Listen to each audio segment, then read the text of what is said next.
Yo, what up, fam? Welcome back to Planet KG. You know who it is. It's your boy KG here to give you the fire stretches for all ages. Let's get down to business.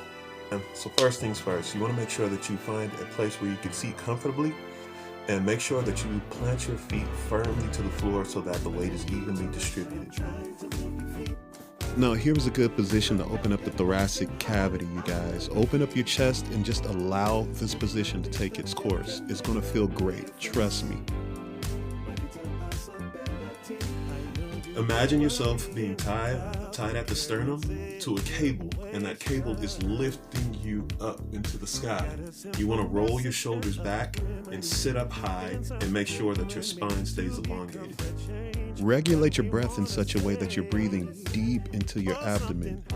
Oftentimes during the course of our lives, we have a tendency to breathe up in the upper respiratory system. Make sure to get that breath down there in that tummy. Let your stomach inflate. It doesn't matter who's looking at you if your stomach gets a little bit big.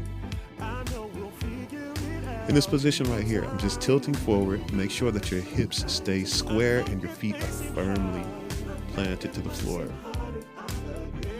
You can rotate and shift your shoulders, but just make sure to keep the spine nice and long, okay? Take mental note on where the weight on your feet is being distributed. Is it being distributed on the outer edges, on the inner edges, on the heels, or on the toes? If it's unevenly distributed, you might have some tight hip problems. If it seems that the positions that I'm taking are a bit short in their length of time, you can always extend the amount of time that you hold any one of these positions right here, you guys. So here I have a straddle position in which my knees are opened up at a more than 90 degrees. I would say this is about 110 degrees, okay? So you want to keep those hips nice and open and loose. And as you're shifting from left to right, make sure that there's no tightness happening in the lower back or anywhere else around the pelvic area. Is there any disruption in how your hip opens up when you're making a simple rotation? Please be sure to listen inward. Now, when I'm doing this practice by myself and not actually making a video, I tend to hold the stretches a bit longer. I can hold any one position for up to about 5 minutes, especially if it starts to feel good and my muscles are loosening up.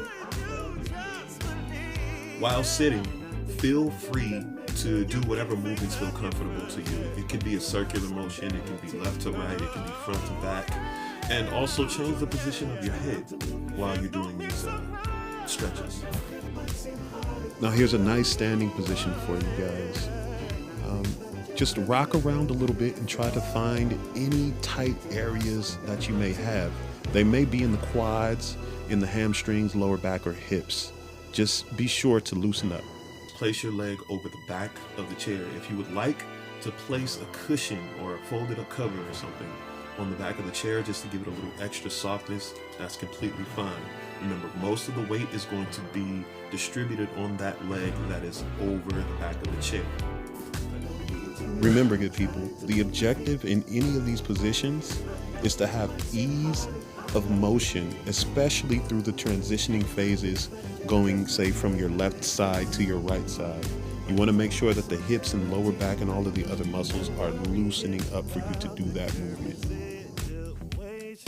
Try your best to breathe evenly throughout these different positions. You're going to notice that there are some minor misalignments in your spine. Maybe. It depends on your level of flexibility. And you also will notice that there might be some tightness in and around the pelvic area.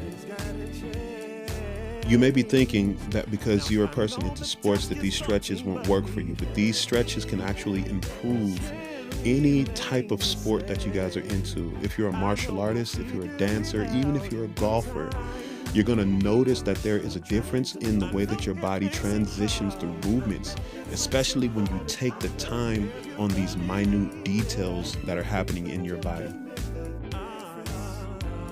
You're allowed to shift your feet between a 90-degree angle, or you can turn that foot inward so that it is parallel to the front leg. Just take these different positions and notice how it feels when your foot is turning out, when your hip is turning out rather.